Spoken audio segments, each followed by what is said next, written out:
yango tosengi pe na secrétaire notre secrétaire général Augustin Kabuya tozo ko interpeller secrétaire général cha mai na vino na yo ndenge balobaka cha mai na kati ya vino kitisa mo mutema. Gilles Kaloubi c'est un combattant, Gilles Kaloubi c'est un grand combattant aussi au militaire au l'UDPS ça sali pe liti na ye pour l'UDPS le to maintenir pouvoir ndé to maintenir le lot ndé pe to telemia wa boy toza na pouvoir ndé tozo lo bato kende 5 ans c'est grâce aussi à Befort ya Batouana ndenge pe biso toza ba FCC Keba toza ba combattant d'élite mais il faut pas tokendaka na ba déclaration ya ba guerre parce que prendre les machettes qui va prendre les machettes pour couper les Rwandais. Ah, nous on n'a pas besoin de ça. Makambo et salami na maniema na kindu to condamner yango. Donc mutu boko so mutu bo banda ko tumbaye vivant et bo bandi ko tuma mutu pona morphologie na ye. Bon si il est congolais. Morphologie ya mutu ezini ko lobate ke mutu wana za étranger. Boko ya ko bando boma même ba congolais. Pour ça la confusion que non pour la morphologie na yate ne longi na yo il est rwandais. Non, on n'a pas besoin de ça. Les peuples rwandais et les peuples congolais na uti ko loba yango tokotika laka éternellement toko vivre ensemble. Donc toko salaka séparer jamais. À jamais aussi mon cher ami de Jésus. Combien na kata bolo côté azali na kata bolo côté donc eningi ko loba ke soko obtenir ba discours mo ezali ba service ya sécurité nde ba ko kanga non un parti politique non un parti politique n'a pas ce pouvoir là. Donc un parti politique n'a pas ce pouvoir là ndenge to lobi ndeko Gilles Kaloubi azali combattant comme nous mais a dépassé un peu, accueillir un peu au-delà aussi à la déclaration. Makambo Etali, arrestation Gilles Kaloubi. Mais ceux qui ici au service de la sécurité, va interpeller Moutou Moko pour nous poser des questions. Makambo yo lobaki, to yo déclaré. Pesa biso belema, oh yo zanango. Papa, Makambo soko loba, il faut y bandenga comment tu peux parler devant les médias. Parce que n'engue pas parlement on est ça mandeko. Ba caméra za mokil mobimbe zolanda. Tu ne peux pas parler ça aux loba yango kana bateau bazolanda yote, ba telemi wana na parlement de buna yo loba yango devant caméra. Et so kende monde et ba service même ya sécurité zolanda yango tant ba ko interpeller ezate ko ba ki ko torturer yo ezaba tuna yo biloko yo lobi vous avez des arguments ou belema ya ko pesa na biso service à sécurité pour to yeba pe parce que quand vous dites que les Rwandais bazana kati immeuble keba ba Rwandais bazana immeuble songolo ba Rwandais bazana immeuble pakala. Mais non, tu ne peux pas dire que tous ont machette, tout ça. Tu lobby ba déclaration, on n'a pas besoin de ça ici dans la capitale. On n'a pas besoin de ça. Tout ça la berre Rwandais. Tout quoi en erreur, il y a agression, il y a Paul Kagame. Parce que Paul Kagame, c'est un malin ce monsieur là. Il fait ça. Ceux qui le lobby bandi ko taquer ba Rwandais, a reconnaître la communauté internationale, la lobby no biso ba touti, tous ça peuple moko boy ba protéger ka biso na communauté internationale. Voilà ba congolais ba bandi ko ça là ba massacre. Tous au monde ba déclaration ba ça là ba zolinga ba même Congo et comme peuple congolais et le gouvernement congolais na piège. Na piège. To lobby peuple congolais et peuple rwandais, nous sommes peuple frères. Toko vandaka éternellement comme des peuples frères et amis. Donc ambote mwana mboka en tout cas na sepeli mingi ninge toleki sona etando ekena bino en tout cas to pesi na ba kongomani nyonso mbote mingi parce que bazali kolanda biso. OK mwana mboka rencontre ya Kenya entre RDC na Rwanda. Ce qui ndenge nimekana kolimbola bana mboka. Rencontre ya Kenya ezalaki RDC na Rwanda te. Rencontre ya Kenya ezalaki sommet ya communauté ya Afrique de l'Est. Donc yo esangisi ba pays ebele. Faut que testa na bandeko ba kongomani balanda bien que rencontre ya Kenya ezalaki rencontre pas seulement ya Rwanda na RDC. Mais ezalaki rencontre ya ba pays ya communauté Afrique de l'Est pour na ko sala o ba bengi force moko régionale. Force ko bundisa un peu ba insécurité ezali ko passer na l'est ya mboka na biso. O moni tango ezalaka Union européenne basangisi basali force à l'OTAN. Ndenge moko pe lisusu na ndenge la communauté d'Afrique de l'Est basangani ko sala force moko ba bengi force régionale pour maintenant mater et neutraliser tous les rebelles basali ko sala ba terreur et des crimes na l'est ya mboka na biso. Mais ba rebelle ngo da ba monani eloko ni yango sibozoluka mona mboka. Ba rebelle ici ba monani ba rebelle bazalaka ya komona na teke no en pleine journée ba rebelle bazali ko se camoufler tant que to lobaka ngo à tout moment de konanga yo zali ga journaliste ya ba Koloma Solo TV opposa rapé ba question ya un peu ya malamu awa to kolobake ba rebelle et guerre o ya c'est ça guerre moko asymétrique on moni que guerre o ekomi maintenant visible les guerre ya M23 maintenant les M23 ndé ba c'est ekomi guerre visible que oyo M23 na zana kati ya front FARDC na kati ya front bazali ko mais makambu ya ba guerre ya ba ADF ba terroristes tous ces gens là donc ils baza ba tumoko des bandes des gens bazali ko c'est camoufler un peu ko batama de gauche à droite quoi voilà mais ko batama de gauche à droite wana ba N23 wana ba nani bazana sima la ba mbona mbo M23 allait soutenu par les Rwandais. Et pas par les Rwandais, mais par le gouvernement rwandais. Paul Kagame, précisément. Parce que tant que Konsambo a un message que c'est Paul Kagame qui soutient M23, Bissonne se Dolandi. Donc c'est très clair que M23 allait soutenu par les Rwandais. Donc il faut tous à la claire par le gouvernement rwandais. Et ils allaient dirigés par Paul Kagame et James Kabarebe et tous ces bandes-là. Donc Batouana Bandi crime depuis longtemps, depuis 1997, ils ont commencé à agresser le Congo à l'arrivée à AFDEL. Donc voilà, l'arrivée de AFDEL, c'était le délice pour les Congolais. Donc aujourd'hui, maintenant, il faut que Kimouane cesse, mais ça continue toujours. Donc nous ne sommes pas d'accord.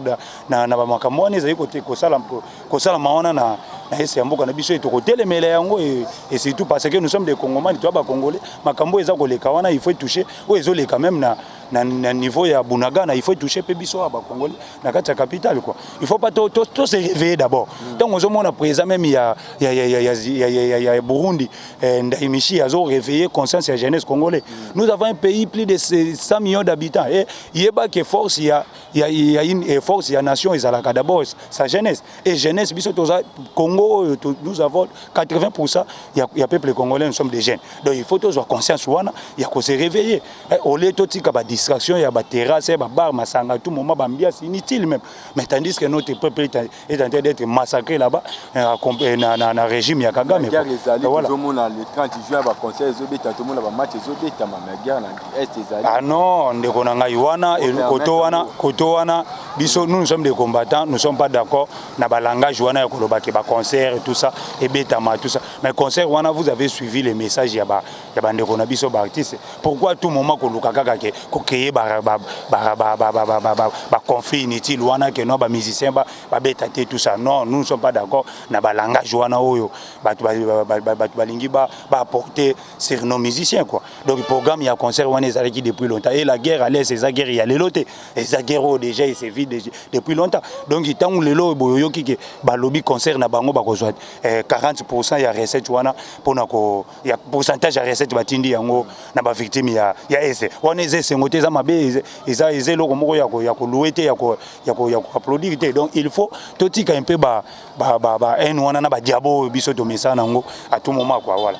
Mais mon mboka Bundagana Bundagana ezali toujours Kobomba na ba M23 to ba FARDC ba récupérer. Non, Bunagana les a déjà récupéré na FARDC la ville parce que Bunagana ezali na ville, ezali na cité, ezali pe na ba zamba ba forêt. Maintenant ndenge tozali ko loba awa, maintenant FARDC ezali ko ratisser. Aso ça ratissage na ba niveau ya ba forêt. L'affrontement ndenge tozo loba awa même là-bas, ils en a ba affrontement ezo salam entre les FARDC et M23 soutenu par Paul Kagame avec les militaires rwandais. Donc là il faut préciser. Même M23 là ils ont des soldats rwandais qui est à la base au même porte-parole là les messieurs là les porte-parole déjà porte-parole M23. C'est rwandais. Donc vous voyez même vos morphologies ça dit clair que ce sont des Rwandais qui tentent d'agresser le Congo. Donc il faut dire ça et puis nous les communicateurs de DPS nous sommes censés de parler ça. Mutumoko ko c'est la biso à réguler biso ça. Ah tozo landane bazolo bakeno il faut réguler on ne peut pas réguler papa. Nous soutenons notre chef de l'État. Tozo ça musala pone à soutien chef de l'État. Aujourd'hui si que non communicateur il y a des pestes il y a même notre pouvoir ça la fragiliser et makambo bazali pe ko la chapeau na biso combattants il faut balongola yango les combattants ne sont pas des gens des violents ne sont pas des gens au biso to bunda lit na biso pacifiquement to bunda lit na ba violence quoi voilà. Mais mon amboka bino bozolo ba ki ba Rwanda bazo soutenir ba M23 et loko ni nezangi FARDC na biso kota tina Rwanda bozo banga Rwanda tondere nini. Ah non ndeko na ngai journaliste ozali journaliste munene bandeko bazali kolanda biso ba corps international et pekisaka ba bloko wana. Si vous voyez aujourd'hui la Russie a koti na kati ya na guerre na kati ya Ukraine mais voilà ba sanctions ndenge ezali kolanda plusieurs sanctions même et nous la RDC on ne peut pas faire ça. Donc tant mokonza azali ko senga que la communauté internationale va sanctionner l'envahissement ya ba soldats rwandais na territoire congolais. ça dit clair ça l'appelle la conscience il y a communauté internationale que bato wana ba interpeller Kagame même des sanctions il faut elandai parce que Kagame azotindi ka militaire illégalement na territoire congolais mais non que biso armée nous avons une armée professionnelle papa et nous avons un chef de l'État qui ne peut pas violer les territoires il y a pays mususu donc le président ne peut pas faire ça donc il faut que zela yango te que non le président de la République qui ne ko violer ba territoire rwandais tout ça pour nani ba corps international les ali ko pekisa yango na ba loi internationale biso na Rwanda toza na kati ya Nations Unies il y a des conseils à Nations Unies na ba loi izo makakuna la guerre ne peut pas déclencher comme ça olali la muki mutuna ndako na yo olali pongi ale lobiki le loto déclencher guerre na Rwanda directement au niveau à la guerre non on ne peut pas faire ça comme ça mon cher ami donc on ne peut pas faire ça comme ça il faut pas incitation à la haine wana de biso to boyang ba incitation à la haine peuple rwandais et peuple congolais ce sont des peuples oyo ba ko vandaka éternellement ensemble papa parce que nous sommes des frontières to ko vivaka éternellement ensemble le lo to ko ba politiciens te mutu ba ko manipuler parce que même les peuples rwandais sont manipulés par les politiciens et régime Kagame n'est pas indien là-bas. Kagame n'est pas indien, on a ça qu'on interpelle aussi le peuple rwandais parce que Kagame n'est pas indien, Kagame va passer. Mais maintenant, il faut que biso peuple tous à la conscience, tous à conscience que les policiers besoin de manipuler biso pour une guerre civile inutilement parce que le loso kotali ba milice ya Kagame, pas même des militaires rwandais mais des milices parce que Kagame a des milices, ba James Kabarebe ce sont des milices, FPR Rwanda ce sont des milices ces gens-là. Ils ont commis pour accéder au pouvoir d'abord. Ils ont bâti un avion présidentiel. Et papa Basalina nous cache ba panzer avion présidentiel il y a ancien président na bango Abiyarimana pour côté na pouvoir mais nous les DPS côté na pouvoir démocratiquement élu c'est que côté na pouvoir na mundu qui a boni makila assassiné président qui était là pour accéder au pouvoir non donc ça dit clairement que donc, il faut de tous avoir conscience nous peuple congolais le peuple rwandais tout bouter des politiciens comme des Kagame là à dehors il y a pouvoir rwandais et pour installer un peu un pouvoir démocratique là-bas président à la élu là-bas démocratiquement remona que makambu ya ba rankine kosil nani ayebishi yoke bako carte ya Afrique kozala redessiner bakolongola Rwanda comme voisin ya RDC et kotika la sala maté to kozala éternellement ba voisin donc voilà donc il faut biso peuple to meka ko cultiver un peu na cohésion entre nous peuples voisins parce que nous sommes des Africains nous et les Tutsis rwandais nous sommes des Africains il y a aussi des Tutsis ici des Banyamulenge qui ont choisi le Congo comme un autre leur pays donc ils sont libres et il faut pas vendre na kimia il faut pas la même pas enquêter parce que toboyi bakambu ya ba station à la haine wana donc toboyi yango to telemeli yango ici tout OK wana mboka ba officier FCC qui baki pas ba officier o bakotaki na époque ya Mobutu ba Rwanda bakotaki na époque ya Mobutu voilà. Et il y a Kabila le père pardon ouais avec na bango est-ce que bakobimisa bango nyonso to bakozalaka na régime ba continuer travail non là l'infiltration d'abord au sein de l'armée tolanda ki biso nyonso mokonzi mboka le commandant suprême c'est lui le commandant suprême ya Mapinga a eu décision tous les infiltrés il faut Bachabango Mupanzi, tous les infiltrés, réidentification dans la armée. Nous avons suivi même des généraux. Oazobenga Masoki, Ilunga Banza. Et Yoza na Kombo ya Congo, Ilunga Banza, mais tu parles même pas Swahili, tu parles même pas Kikongo, même pas Chiluba, même pas Lingala. Donc, mais comment Ola Tikombo? Donc, ils ont même démasqué les noms. Bazuba Bombi Bakombo na Bango d'origine pour maintenant prendre des noms congolais pour nous comment terroriser notre armée. Aujourd'hui, si la guerre de l'Est est allée aussi, pourquoi les FARDC qu'on neutralisait M23, mais la complicité, ça d'abord, l'infiltration aussi de l'armée.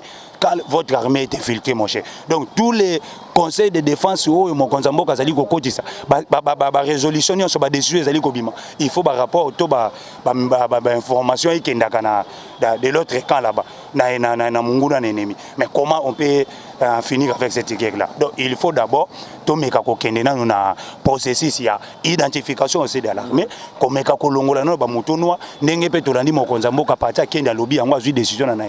tous les soldats de traîtres, même pas des infiltrés, même aux Congolais, mais si vous êtes traître, il faut que vous la chasser au sein de l'armée. Pour tous les militaires, les patriotes, pour cause et intérêt à Moka. Voilà, c'est comme ça.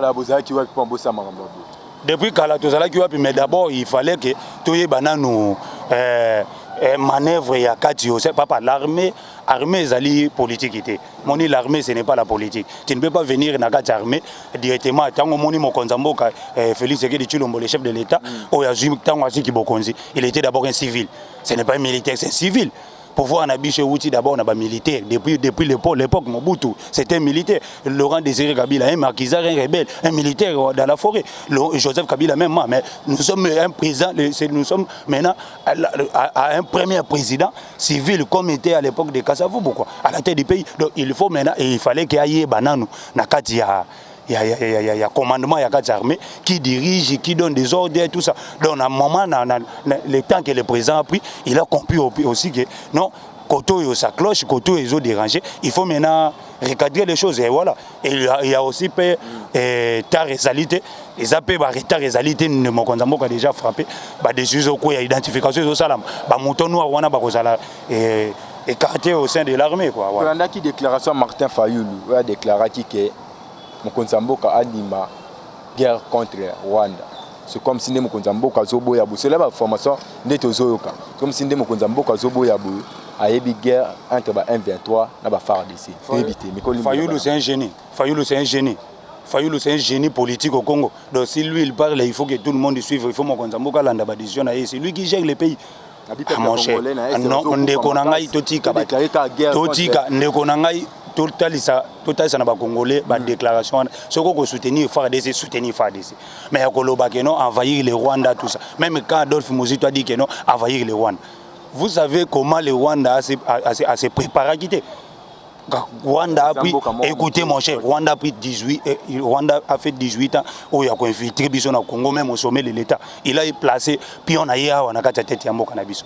Nous, on avait des généraux ici, Delphi Kayimbi, tout ça, Babisengimana à la tête de la police, de l'armée de Rwandais, mon cher. Et aujourd'hui, vous voulez que non, qu'on déclenche une guerre comme ça, comment on peut aller notre adversaire aussi de éviter comment. Parce que nous sommes d'abord victimes, il y a Bambargo, où il pèse Maki na biso injustement. Et aujourd'hui, vous avez suivi même de l'intervention de Herman Cohen.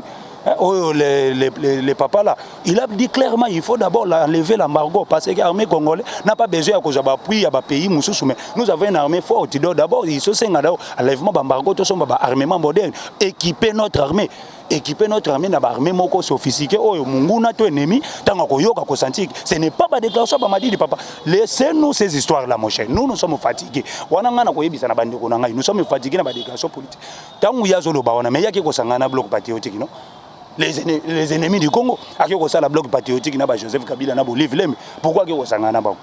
Aujourd'hui, maintenant que Sangana a bateau bateau déstabilisé Congo. Lui, Fayoulou ne savent même pas que non. Ce qui Moka est déstabilisé, c'est l'homme de Kingakati, à complicité avec des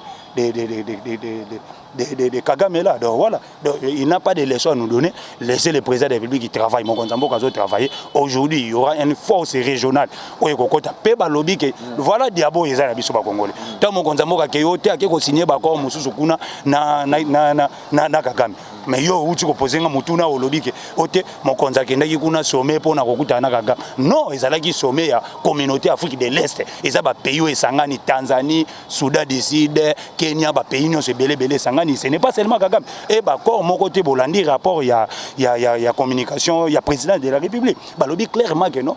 Président signé bakor mon côté na Kagame ezalaki ke ko signé kaka bakor pona ko sala force moko oyo Uhuru Kenyatta président ya Kenya excellence ya président Kenya a souhaité yango ko sala force pour mater un peu tous les rébellions où ils ont été à l'est de notre pays quoi voilà. Mais mon mboka guerre contre Rwanda na ba FARDC c'est comme si accord monsieur Mokonzamboka signaki na Paul Kagame c'est comme si yangonde et ça la guerre wana imeka ko continue. Accord Mokonzamboka signaki ezaki accord coopération économique et politique, coopération économique pas militaire et pas pour na ko katela yete na mabele wana to koloba yango clair. Ce n'est pas Tshisekedi qui a signé ça. C'était à l'époque de 97, de 96, c'est quand la Fidel voulait entrer ici au pouvoir pour chasser Mobutu. Ils ont collaboré là-bas avec des Kagame et Museveni. Ce n'est pas nous, leader PESO. Ce n'est pas aussi les Félix Tshisekedi. Mon Konzamboka existe. Mais mon Konzamboka, comme il est patriote pour son pays, mon cher. Et c'est pour cela, vous avez suivi même la déclaration de Mokonzamboka que guerre, il y a guerre, guerre, c'est la guerre pour les minéraux. tellement ces gens-là, ils veulent toujours piller nos minéraux. Il y a un besoin d'insister toujours pour accélérer la guerre pour toujours piller nos minéraux. Pour nous minéraux illégalement. Mais aujourd'hui, mon cher, nous avons maintenant un grand raffinerie à Oro et Tongami Kuna à Bukavu. Auparavant, ils allaient qui maintenant, bloc est-ce que Yebisanga est arrangé Kagame tout est dérangé. Et déranger Kagame parce que Kagame lui, il y a l'ingaki qui a joué à minéraux na biso à Kendakanango, Nakati ya Mokana Yepo, à la raffinerie na Kigali, tandis que lui n'a même pas moi ta libulu moko ya or ya ta moi 2 cm ya libulu ya or mais ya zo ba or na kati mboka na biso ba cobalt ici azo raffiner yango kuna a complicité avec des multinationales ya monde bango tout ba milliardaires wana o baza l'argent sale tous ces gens là au balobaka non soit disant milliardaires na tokotanga ba kombote mais on connaît les noms de ces gens là bango tout wana baza na kati ya sale boulot o ezo salama na Kagame na laisse ya mboka na biso il y a beaucoup de Congolais qui sont morts à cause de ça plus de millions de Congolais qui sont enterrés, décapités, égorgés, à cause des minéraux. Le long, ces histoires-là. On va faire des raffineries de cobalt ici, dans notre pays. Parce que nous sommes un pays indépendant depuis 1960. Ce n'est pas Kagame qui va nous recoloniser. Donc c'est impossible, mon cher ami. Posez notre question. Rwanda, Congolais, comme étudiants. Mais biso a wapito moni, j'ai comme ça la mato éviter. Nous, on ne peut pas accepter ça. Moi, je te dis, actuellement, si ça passe là-bas à Kigali, il faut aussi qu'à la responsabilité, il y a la communauté internationale. C'est pour cela que vous avez suivi les chefs de l'État à décrier les pays sur la communauté internationale, comme Canada, États-Unis, Grande-Bretagne et surtout. Parce que Grande-Bretagne a des ressources sur un chemin très dangereux. Un pays agressé, un État voyou, où ils sont dirigés par un voyou, un gangster criminel comme Kagame. Mais ils ont les soit disant immigrants, djihadistes, sans papier, Irak, Syrie, où ils ont maîtrisé, même pas, où ils ont continué à Rwanda. Tandis que Rwanda n'a même pas de espace pour loger. Donc ils veulent toujours boire à jungle à Congo, à Zamba, à Congo, le Congo, et ont pays moko, papa. Dans ces pays, tu as découvert un aéroport dans le village de Boga. Un aéroport en pleine forêt, un aérogare, pardon. Parce que l'aéroport, c'est un aérogare. Aérogare en pleine forêt, où ils ont quitté des avions, des petits porteurs, pour qu'on me mette des matières premières. Donc, il va bloquer ce temps de découvrir et le président de la République a besoin de mettre en clair ma camounio sur Bandeko Salamana Koko. Au monde le lot. Toutes les vérités dans l'agression à Rwanda, ceux qui sont Congolais comme Koyoka Yango, parce que nous avons un Congolais au sommet de l'État. Ceux qui sont qui papa à l'époque il y a bateau et tout, il y a Bakiwana ou Boutikoti Kabiso, des tristes mémoires, tu aurais découvrir jamais la vérité, tu aurais découvrir les lots. Et voilà, donc il y a Kigali, na Rwanda, tabasser les étudiants, tout ça. Nous avons suivi des images, mais la responsabilité, c'est le gouvernement rwandais et la police rwandaise. Là-bas au Rwanda, il n'y a pas la police. Là-bas, il n'y a pas de services de sécurité. Pour maintenant arrêter les ressortissants. Donc il ne faut pas arrêter les ressortissants. Non, vous ne pouvez pas attaquer les citoyens civils au Bazali qui vivent dans Rwanda. Parce qu'un Congolais, il peut aller vivre au Rwanda. Il est un peu là-bas. Il y a aussi beaucoup de Rwandais qui vivent ici, même ici à Kapila, à Capitale. Il y a un moment où l'autorité n'a pas interpellé un peu le conscience. Il y a des Congolais qui non. Tout ce qui est haine tribale, tout ce qui est haine ethnique, tout ça, ça va mener un peu dans la guerre civile. On n'a pas besoin de ça. Et nous, les Kinois, d'abord la capitale, notre capitale, et la capitale est à Kabatouébélé. Nous avons des Maliens ici, nous avons des Sénégalais, vous, Hollande, Bangwa, partout, café, tout ça. Donc, ça a inquiété. Parce qu'ils sont libres. Donc, ceux qui ont des déclarations comme il y a une séparation, et nous aussi, les communicateurs de l'IDPS, nous allons interpeller les Congolais que l'IDPS n'a pas une brigade spéciale de l'IDPS. Nous n'avons pas une brigade spéciale. L'IDPS est un parti politique pacifique. La marche non armée. Toujours pouvoir non armé. Donc, on n'a pas de brigade spéciale, soi-disant, ce sont des gens qui l'État accueillit sévèrement. Il faut punir pour la sanctionner et voilà. Donc on n'a pas toujours quand cabinet parlementaire début beaucoup battre la Rwanda. On coûte la Rwanda. Au tout kanga moko Gilles Monier to éviter pourquoi bakangi mais quand on limbo la banambo. À tout moment l'image des parlementaires debout sont mal vendues. À partir il y a la communication, il y a quelques-uns il y a soi-disant des communicateurs. Mon cher ami, quand tu fais la communication devant les médias, où ils ont suivi le monde, il faut savoir qu'est-ce que vous êtes en train de parler. Tu ne peux pas parler de n'importe quoi, même les autorités du pays. même les gens eux komi ko citer même un ya ko joa ba machette ko kataka ba tumito allez vous pouvez accepter cela que non yo au caméra na yo mutazo ça lo ba déclaration que to zo machette to papa batu là on ne peut pas accepter ça même s'il est combattant oui il est combattant comme nous mais nenga ke ane wana et ça peut ba leçon mususu nenga ke na ba service à sécurité à comprendre yango que non tu ne peux pas bablo mususu tu ne peux pas dire ça tu ne peux pas dire ça donc nous toza ko compatir na Gilles Kaloubi c'est notre frère c'est un combattant mais soki ke batiki azwa conscience atika ba déclaration na yewana ya ba séparatiste ya ba division ya ba guerre inutile wana nous sommes fatigués donc les parlementaires de Bouno ba cause à la mal vendu comme nous le parlement de Bou Salamaki na 1992 c'est Tshisekedi qui a créé parlement de Bou 1992 et 1992 beta bané jusqu'aujourd'hui na 2022 ici nous avons maintenant combien de temps au parlement de Bou Sal donc ezali force moko o ezali rapport na ngo makasi pona communication ya parti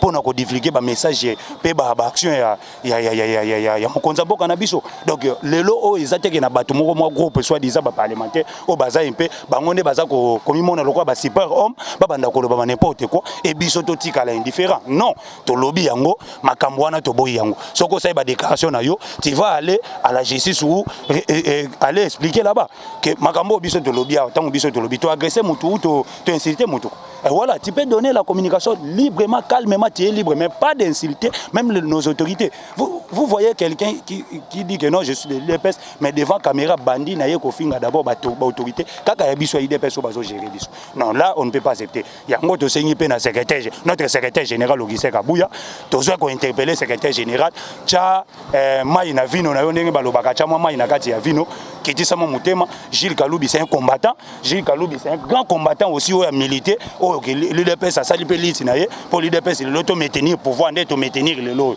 ndé pe to telemia wa boy to za na pouvoir ndé to zo lo bato zo kende 5 ans c'est grâce aussi à befort ya batouana ndenge be biso to za ba FCC Keba to za ba combattant d'élite mais il faut pas tokendaka na ba déclaration ya ba guerre parce que prendre les machettes qui va prendre les machettes pour couper les Rwandais ah nous on n'a pas besoin de ça makambo et salami na maniema na kindu to condamner yango donc mutu boko zo mutu bo banda ko tumbaye vivant et bo bandi ko tuma mutu pona morphologie na ye bo si il est congolais morphologie ya mutu ezini ko lobateke mutu wana za étranger boko ya ko bando boma même ba congolais que ça la confusion que non pour la morphologie na yate ne longi na yo il est rwandais non on n'a pas besoin de ça les peuples rwandais et les peuples congolais na uti ko loba yango tokotika laka éternellement toko vivre ensemble donc toko salaka séparer jamais à jamais aussi mon cher ami de Jésus mais écoute a déclaré marambo ya bien mais au journaliste au utaki ko kolobela babuzo ba chef de l'état au journaliste comme les okimanga waya katanga na tilelo pour récupérer été tout le monde a John New ba déclarer ba bilo mususu tout le monde a Kalev tout le monde ti lelo bokanga bango te kaka Gilles Monire yo ko kanga mutu tenga na ko kanga mutu te FCC ke baninga na zawa na ko sala émission na ngai na ke na parlement na pesi communication na zongi na ndako écoutez mon cher yo ko kanga mutu tenga ko ngana ko kanga mutu te eza ba service ya sécurité ba service eza habilité ya ko sala musala wana donc yo ko si dépasser to longwa journaliste o koma mutu ya ko kanga ka bato ndengo lobi ke bakangi te bazali ko landela ye soki ba interpeller ba kokota mais bato musu ba koti ba prison to moni bazui ba gaz présidentiel ba musu ba koti boloko ba pesa ba gaz présidentiel donc liko loba ke soki mutu asali ba dérapage na ese eza na ba service ya sécurité o eza esengi ko landela ce n'est pas nous aujourd'hui yango tozolo mon cher ami comme mangana ba confusion te ce que moi je parle c'est un peu ça c'est que o ngana zoloba c'est ça la réalité des choses donc biso to ko bandoka ngaka batuté que non biso to moni que parce que nous sommes des combattants to moni mutu moko boya leka attaquer c'est la justice qui va faire son travail mon cher ami c'est la justice même John Numbi ce n'est pas nous les DPS John Numbi n'est pas un parti politique quoi voilà tu dis justice yango kanga ka bato IDPS ah non je sais kangi bato IDPS c'est ba interpeller ya ko pesa ba révélation ya makambo ya lobby même aujourd'hui ce qui est John Numbi lobaki makambo ya lobaki ndenge lobby na John Numbi a parlé tout le monde a zaki libre mais ce qui ba interpeller qui était il fallait que anecto ba service ya renseignement ya sécurité ba interpeller ba tout na makambo yo lobby aux habilités le lot moni numéro 1 écoutez ndeko na ngai le lot moni numéro 1 landa ngai ndeko le lot moni numéro 1 ya sécurité ya chef de l'état François Bé azali bakumbie na kati ya boloko te azali na kati ya boloko te donc elingi kolobake soko otenir ba discours ezali ba service ya sécurité nde bakokanga non un parti politique non un parti politique n'a pas ce pouvoir là donc un parti politique n'a pas ce pouvoir là ndenge tolobi ndeko Gilles Kaloubi azali combattant comme nous mais à dépasser un peu accueillir un peu au-delà aussi à ba déclaration biso to sepe na yango te na ebité ceux qui osent comprendre ni na zolo batem ndeko na komema na ngai na impé na ba confusion te entre ngai na ndeko na ngai Gilles Kaloubi c'est mon vieux o to zalaka na pas tout moment to pasaka na pe ba bon moment Gilles Kaloubi o pe na pe simbote sika zali pe to ebi ke to zo bunda pe pona Gilles Kaloubi ne to za to ada na réunion moko to zo sala pona ko sa déclaration comme nous les parlementaires debout pona Gilles Kaloubi mais ndenge to lobby que non notre secrétaire général azonga impé azongisa moi makanisi na sima achama mai na vino na ye pour makambo etali arrestation Gilles Kaloubi mais ceux qui justice au service de sécurité ba interpeller mutu moko pona ko kende ko poser question makambo yo lobaki to yo déclarer pesa biso belema o yo zanango papa makambo soko loba il faut yeba ndenge nini comment tu peux parler devant les médias parce que ndenge ba parlement on ezo sa mandeko ba caméra eza mokili mobimbe zolanda tu ne peux pas parler ça aux loba yango kana bato bazolanda yote ba telemi wana na parlement debout na yo zoloba yango devant caméra ezo kende monde entier et ba service même ya sécurité zolanda yango tant ba ko interpeller ezate ko ba ki ko torturer yo ezaba tout na yo biloko yo lobby vous avez des arguments ou belema ya ko pesa na biso service à sécurité pour to yeba pe parce que quand vous dites que les Rwandais baza na kati immeuble keba ba Rwandais baza na immeuble Songolo ba Rwandais baza na immeuble Pakala mais il faut pesa maintenant belema que ba Rwandais baza place wana pesa biso belema na service à sécurité en erreur renseignement ba kende ko démasquer bango mais non tu ne peux pas dire que tous on machette tout ça to lobby ba déclaration on n'a pas besoin de ça ici dans la capitale on n'a pas besoin de ça tout ça la berre wana te to quoi en erreur il y a agression il y a Paul Kagame parce que Paul Kagame c'est un malin ce monsieur là il fait ça ceux qui le lobo bandi ko taquer ba Rwandais a rekene na communauté internationale lobby no biso ba touti to za peuple moko boy ba protéger ka biso na communauté internationale voilà ba congolais ba bandi ko sala ba massacre tous mona ba déclaration bazo sala bazo linga ba mema Congo et comme peuple congolais et le gouvernement congolais na piège bazo linga ba mema biso na piège et biso to lobby on ne peut pas entrer dans cette piège là il y a que non ndenge makamuna bango ba sala ki tangu génocide de Sami na Rwanda. Vous savez pas que non, c'est Paul Kagame avec sa régime bandi na yeba James Kabarebe. Ils ont abattu un avion, il y a président Abiyarimana, un ancien président. Nous on est déclenché qui génocide. Donc ces gens-là balingara toujours ko créer lokomoko pour ne créer violence parce que bango va vendre ici pouvoir na bango na makila. Donc ils veulent toujours ça. To lobby peuple congolais et peuple rwandais, nous sommes peuple frères. To ko vandaka éternellement comme des peuples frères et amis. Donc ils attaquent on a ba politiciens de bakoya ko instrumentaliser biso quoi. Donc voilà. Donc ina bande ko na biso oyo bazo lela et surtout ya libanda ya mboka total ici bango ke makambo wana ekoleka biso ba parlementaire toza soudé ndenge tozo loba wa déjà toza na kati ya réunion moko tokoti tous les communicateurs ya IDPS pona ko solola komeka kolongola équivoque wana ya ndeko Gilles. Mon vieux Gilles c'est mon vieux aza ndeko aza vieux oyo tozalaka na ya tout moment. Donc ndenge to lobi toza na soutien na na place azali pe mabe ko ya te parce que nous sommes des combattants, nous sommes au pouvoir. Comment on peut arrêter un combattant au pouvoir? To mona ki ba chalet baza ko sala mabena Gilles abomi mututé mais ba chalet ba bomi batu basali mabena kata mboka o. To mona ki ba tiré ko kanga bango te. Yango to interpeller un peu ko to wana que bazo conscience Gilles a parlé seulement mais il n'a pas fait la violence, il n'a pas attaqué quelqu'un. Donc Gilles Kaloubi sera dehors.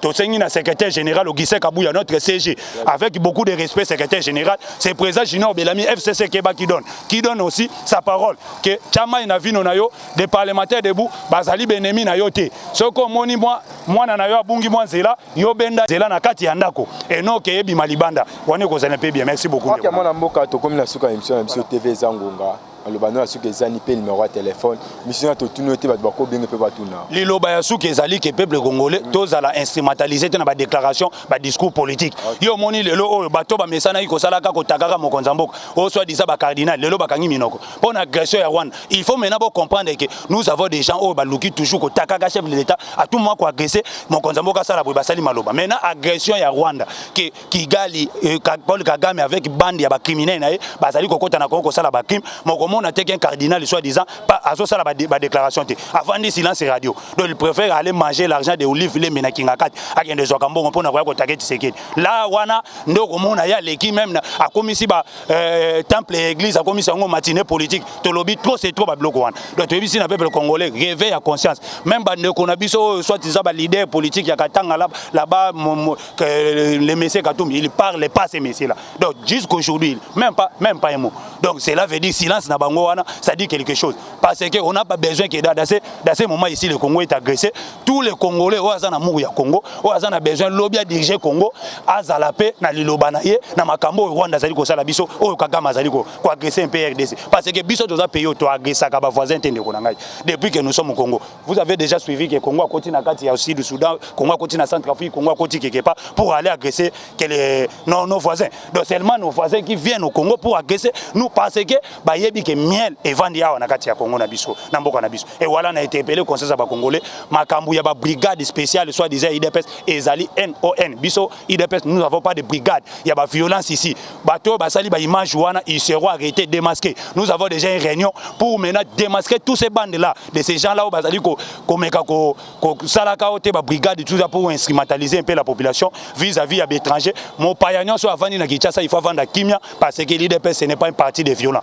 merci beaucoup cher numéro de téléphone en tout cas ndeko nangai to pesi to bomina numéro de téléphone to pesi ka mbote na bakongomani oya lingi azwa numéro ya ngai téléphone na bengi yo à partir na yo ndoko pesa numéro de téléphone merci beaucoup OK merci beaucoup comme la suka émission na biso magazine ya yoka baza kana misana koloba bakashala vitamine koloba numéro na biso yangwana wa posa benga posa numéro junior Belami bengi sur numéro na plus 243 99 062 55 94 Reza mokili mobimbe zolanda tu ne peux pas parler ça aux oloba yango kana bato bazolanda yote batelemi wana na parlement de buna yo zoloba yango devant caméra et zo kende monde entier et ba service même ya sécurité zolanda yango tant ba ko interpeller ezate ko ba ki ko torturer yo ezaba tuna yo biloko yo lobby vous avez des arguments ou belema ya ko pesa na biso service à sécurité pour toyer bapé parce que quand vous dites que les Rwandais bazana kati immeuble keba ba Rwandais bazana immeuble songolo ba Rwandais bazana immeuble pakala mais il faut pas ça maintenant belema que ba Rwandais baza place wana et ça biso belema na service à sécurité en erreur renseignement ba kende ko démasquer bango mais non tu ne peux pas dire que tous on machette tout ça to lobby ba déclaration on n'a pas besoin de ça ici dans la capitale on n'a pas besoin de ça tout ça la erreur wana te to quoi en erreur il y a agression il y a Paul Kagame était parce que Paul Kagame c'est un malin ce monsieur là il fait ça ce qui le lo bandi ko taquer ba Rwandais a rekene na communauté internationale lobby no biso ba tuti to za peuple moko boy ba protéger ka biso na communauté internationale voilà ba congolais ba bandi ko sala ba massacre tous mona ba déclaration ba zo sala ba zo linga ba mema Congo et comme peuple congolais et le gouvernement congolais na piège ba zo linga ba mema biso na piège et biso to lobby on ne peut pas entrer dans cette piège là il y a que non ndenge makamuna bango ba sala ki tangu génocide ça mis na Rwanda vous savez pas que non c'est Paul Kagame avec sa régime bandi na ya ba James Kabarebe ils ont abattu un avion il y a président Abiyarimana un ancien président ndio moni déclenché qui génocide donc ces gens là balingaka toujours ko créer loko moko pour ne créer violence parce que bango ba vandi si pouvoir na bango na makila donc ils veulent toujours ça to lobby peuple congolais et peuple rwandais nous sommes peuple frères to ko vandaka éternellement comme des peuples frères et amis donc exactement que on a ba politiciens de ba ko instrumentaliser biso quoi donc voilà donc ina bande ko na biso oyo bazo lela et surtout ya libanda ya mboka total ici bango ke makambo wana e koleka biso ba parlementaire toza soudé ndenge tozo loba wa déjà toza na kati réunion moko to koti tous les communicateurs ya IDPS pona ko solola komeka kolongola équivoque wana ya ndeko Gilles mauvais Gilles c'est mon vieux aza ndeko aza vieux oyo tozala kana ya tout moment donc ndenge to lobi toza na soutien na na place azali pe mabe ko ya te parce que nous sommes des combattants nous sommes au pouvoir comment on peut arrêter un combattant au pouvoir to mona ki ba chalet baza ko sala mabena Gilles abomi mututé mais ba chalet ba bomi batu basali mabena kata mboka o to mona ki batira ko kanga bango te yango to interpeller un peu koto wana que bazo conscience Gilles a parlé seulement mais il n'a pas fait la violence il n'a pas attaqué quelqu'un donc Gilles Kaloubi sera dehors to sengi na secrétaire général Augustin Kabouya notre CG avec beaucoup de respect secrétaire général c'est président Junior Belami FCC Keba qui